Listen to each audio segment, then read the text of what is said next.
Hello everybody and welcome to CFO Conversations.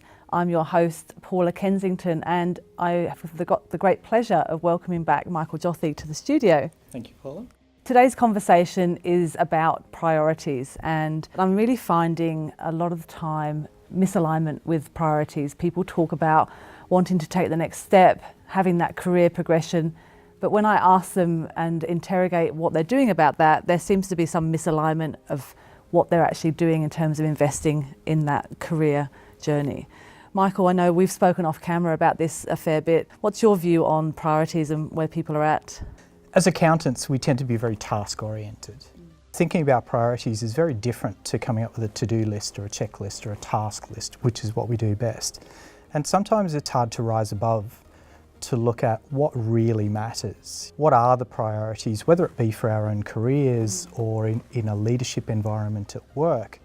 And how do you distill those down into a few key things that are really important to our decision making, be it about our career or at work?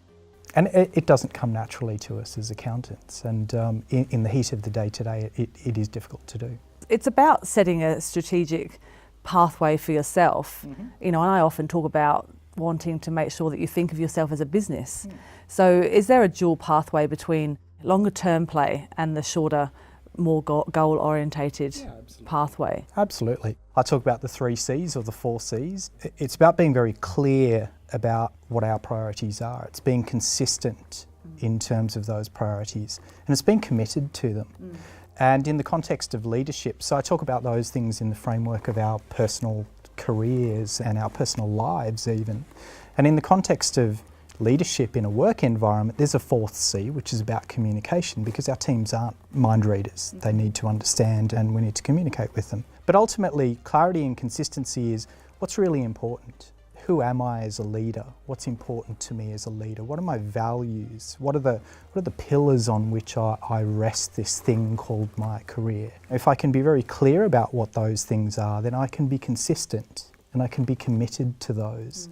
And what I mean by that is through our careers we have distractions, shiny new things come along, job offers, more money, and being very clear around what our priorities are just helps us to really make decisions that are a bit more thoughtful, a bit more grounded in terms of, what are we really doing? What do we want to get out of this? What are we aiming for? Yeah, and I think also priorities cuts across every aspect of our life. It's not, we're talking here about careers mainly, but as a well-rounded, balanced person, we need to think about priorities outside of our career as well. Absolutely. So our family, our loved ones, ourselves.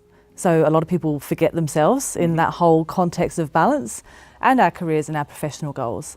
And you've spoken already about clarity, and clarity is really important, and it's actually quite contagious. If you're clear about your direction and where you want to play and what you want to be known for and all those good motherhood style statements, if you're clear about that, then your audience becomes really clear about that too. Yes. Yeah, absolutely. And you touched on a couple of great points there. When I'm trying to get clarity in terms of my own career or life or the way forward, I think about some key things. What do I want to be known for?